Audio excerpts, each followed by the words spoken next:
কি অবস্থা সবার? আশা করি সবাই ভালো আছেন। আজকে টেম্পারেচার 34-35-এর মতো, এবং গত কয়েকদিন অনেক জায়গায় ঘোরাফেরা করার পরেও মানে তীব্র গরমে মানে প্রশান্তির বাতাস বয়ে যাচ্ছে এক প্রকার বলা যেতে পারে। যেটা মানে আমি যেখানে ছিলাম 1 ঘন্টা আগে, সেখান থেকে 1000 টাইম বেটার ওয়েদার। গত গরমে মানে ঈদ থেকে শুরু করে, ঈদে তেমন একটা গরম ছিল না, কিন্তু গত কয়েকদিনের গরমে অনেক জায়গায় ঘোরাফেরা হয়েছে। আশা করি আপনাদের সাথে অনেকগুলো ভিডিও শেয়ার করতে পারবো যদি সময় পাই। তো অনেকগুলো জায়গায় ঘোরা হয়, কিন্তু একটা স্পেসিফিক জায়গায় যেটা আমার কাছে খুব ভালো লেগেছে বা আগে কখনো ওইভাবে দেখা হয়নি, সেটা হচ্ছে বাংলাদেশের যে আপনার যে মার্শাল আর্ট এর যেই সাইডটা বা সেলফ ডিফেন্স বলতে পারেন, এটার অনেকগুলো ধাপ আছে বা ক্যাটাগরি আছে। বা আমি যেই ক্যাটাগরিটাতে গিয়েছিলাম সেটা একটা তাইকোয়ান্ডো একাডেমি। এবং যেটা থেকে আমার অনেক ভালো লেগেছে সেটা হচ্ছে যে আপনার অনেক ছোট থেকে মধ্যবয়সী অনেকেই এটা প্র্যাকটিস করছে এবং এটা শেখার চেষ্টা করছে। সেলফ ডিফেন্স বলতে গেলে বা মার্শাল আর্টের অনেকগুলো ক্যাটাগরি আছে। কারাটে আছে, তাইকোয়ান্ডো আছে, কুমফু আছে। বিভিন্ন কান্ট্রির বিভিন্ন কালচার এবং তাদের যেই ফাইটিং টেকনিক গুলো একে অন্য থেকে আলাদা। এবং তবে কেউ তাইকোয়ান্ডোতে আছে, কেউ কুমফুতে আছে, কেউ আপনার কারাটে, যেটার অরিজিন জাপান। তো অনেকের সাথেই চলাফেরা করা হয়েছে আগে, যারা সেলফ ডিফেন্স নিয়ে কাজ করে, বা অনেকে আছে ফিটনেস নিয়ে কাজ করে। তো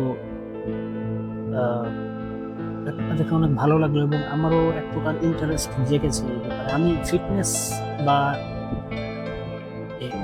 হেলথ নিয়ে আমি ইন্টারেস্টেড ছিলাম, বা গত কয়েকদিন ধরে আমার যে ইন্টারেস্ট হেলথের ব্যাপারে বা নিউট্রিশনের ব্যাপারে, কোন খাবারগুলো আমার খাওয়া উচিত বা কোন খাবারগুলো খাওয়া উচিত না, দিনে কি প্রকার কি পরিমাণ সুগার স্বাস্থ্যের জন্য ভালো বা কতটুকু স্বাস্থ্যের জন্য ক্ষতিকর, এই জিনিসগুলো নিয়ে খেয়াল করছিলাম। কারণ এটা আমার ছিল স্পেশালি সিন্স কোভিড আমাদের মধ্যে যেই আতঙ্কটা দিয়ে গেছে।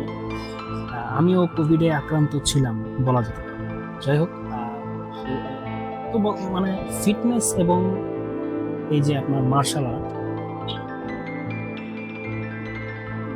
দুইটা আপনার বলা যেতে পারে একজন সুস্থ মানুষের ফিটনেসটা তো একজন সুস্থ মানুষের দৈনন্দিন জীবনের একটা অংশ হওয়া উচিত। এবং ফিটনেসের আমরা যারা স্পেশালি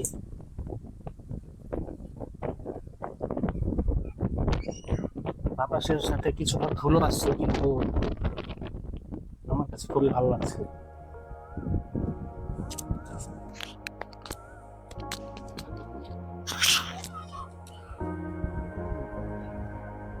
তো গ্রামের পরিবেশটা কি বলবো, একদম অন্যরকম। তো যেটা বলছিলাম যে ফিটনেসের পাশাপাশি এই যে আপনার মার্শাল আর্ট বা সেলফ ডিফেন্সটা কিন্তু আমাদের এক প্রকার শেখা উচিত। কেন শেখা উচিত? কারণ এই যে আমাদের দেশের গত কয়েকদিন ধরে যে সিচুয়েশনটা আমরা দেখতে পাচ্ছি, আপনার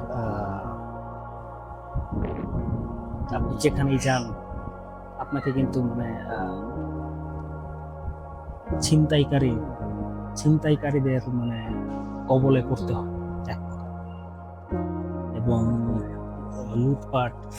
তারপরে আপনি যে আপনার শহরে আপনার মানুষ মানে নিরাপদ না, এবং কোনোখানেই আপনার কিন্তু কেউ নিরাপদ না। আপনারা দেখতে পারবেন যে ঢাকায় কি পরিমাণ মানে বিশেষ করে কিছু জায়গা যেমন মোহাম্মদপুর বা যাত্রাবাড়ি বলতে পারেন, তারপরে আরো কিছু লোকেশন আছে, এইসব জায়গায় তো মানে খুবই মানে বাজে অবস্থা। আসলে আমি যতটুকু জানি সেলফ ডিফেন্স আপনাকে যদি আপনি অনেক মানে বাজে সিচুয়েশনে পড়েন, তারপর আপনি নিজেকে মানে সেভ করতে কিছু একটা মানে করতে পারবেন আপনার যদি মার্শাল আর্ট বা এই টাইপের সেলফ ডিফেন্স আপনার জানা থাকে। আমিও মানে কম বেশি অনেক সোশ্যাল মিডিয়াতে অনেক কান্ট্রিতে মানে ফলো করি বিভিন্ন মানে তাদের যে মানে কর্মকাণ্ডগুলো খুবই ইন্সপায়ারিং, এবং বাহিরের কান্ট্রির লোকজনকে এই জিনিসগুলো প্র্যাকটিস করতে দেখলে আরো মানে ভালো লাগে, কারণ তাদের তাদের কোনো লিমিট নেই। তারা মানে বৃদ্ধ বয়স এবং মানে মানে ছোট থেকে শুরু করে একদম বৃদ্ধ মানে সকল বয়সের মানুষই মানে এই জিনিসটা মানে শিখছে। এবং অবশ্যই তাদের দেশে এতটা মানে বাজে অবস্থা নেই আমাদের মতো, এবং আমাদের দেশে যে মানে দুর্নীতিবাজ এবং ডাকাতদের বা এই মানে চুরি ডাকাতি ছিনতাইকারীদের যে প্রকার মানে প্রজনন ক্ষমতা, এই যে একদম কৃমির মতো, আমার মনে হয় যতগুলি শুক্রাণু পৌঁছায় সবগুলি মনে হয় মানে বাচ্চা ফোটায়। আমার যতটুকু মনে হয় মানে দেশের সিচুয়েশন দেখলে এরকমই মনে হয়। আসলেও জিনিসটা বলা উচিত না, কিন্তু মানে মাঝে মধ্যে দেখলে এগুলি মনে হয়। এবং আমি কিন্তু আগে ছোট থাকতে অনেক ছিনতাইকারীদের কবলে পড়েছি, এবং শুধু ছিনতাইকারী না, আমার প্রথম মোবাইল যে ছিনতাই হয় আমার কাছ থেকে নিয়ে যাওয়া হয়। আমি এবং আমার বন্ধু যাচ্ছিলাম একটা সরকারি রেসিডেন্সিয়াল এরিয়া, আমি এতটুকুই বলবো। তো সেখানে আমরা এমন একটা জায়গা দিয়ে যাচ্ছিলাম, সেটা ছুটির দিন ছিল এবং এটা একটা পার্ক ছিল, সেখানে মানুষ কম ছিল, কিন্তু আমরা মানে একটা স্কুলের মতো মানে বাচ্চাদের খেলার এরিয়া ওই জায়গাটা দিয়ে পাস করছিলাম, এবং সেখানে হঠাৎ করে 3জন লোক আসে। 3জনের মধ্যে একজন পুলিশ ছিল, এবং সে একটু মানে বলা যেতে পারে শীতকালের শেষের দিকে বা পুলিশের যে একটা মানে কোট টাইপের আছে যেটা তারা শীতকালে মাঝে মধ্যে পরে, এবং যে সেটার মধ্যে অনেক মানে ভেস্ট টাইপের একটা মানে পোশাক সেটা পরা ছিল। তো তারা কিন্তু আমাদেরকে আচমকা আমাদের গায়ে হাত তোলে এবং আমাদের কাছ থেকে যা পায় সেগুলো নিয়ে নেয় এবং আমাদেরকে বলে এখান থেকে দূরে চলে যেতে। তারপর কিন্তু আমরা সেটা আনসারকে বলে মানে অনেক জায়গায় অনেক মানুষকে বলেও আমরা কিন্তু কোনো হেল্প পাইনি। মানে সেই এরিয়াটা মানে পুলিশদের আন্ডারেই ছিল। যাই হোক, আমাদের দেশে যে পরিমাণ করাপ্টেড পুলিশ আছে বা করাপ্টেড পুলিশ মানে প্রতিনিয়ত নিয়োগ হচ্ছে, আপনি আমি একদম হোপলেস, এবং এটা বলে বোঝানো যাবে না। এবং 2024 সালের আন্দোলনে কিন্তু আমরা যে তাণ্ডবটা দেখেছি, জনগণ এই পুলিশদের উপর তাণ্ডব চালিয়েছে, এটা কিন্তু এমনিই চালায়নি, এটা তাদের প্রাপ্য ছিল বলা যেতে পারে। যাই হোক, ওইদিকে আর না যাই। তো আপনারা আপনাদের এই যে ফিটনেস যেই বিষয়টা আছে বা আপনারা এই সেলফ ডিফেন্স সম্বন্ধে আপনাদের মতামত কি কমেন্ট সেকশনে জানাবেন।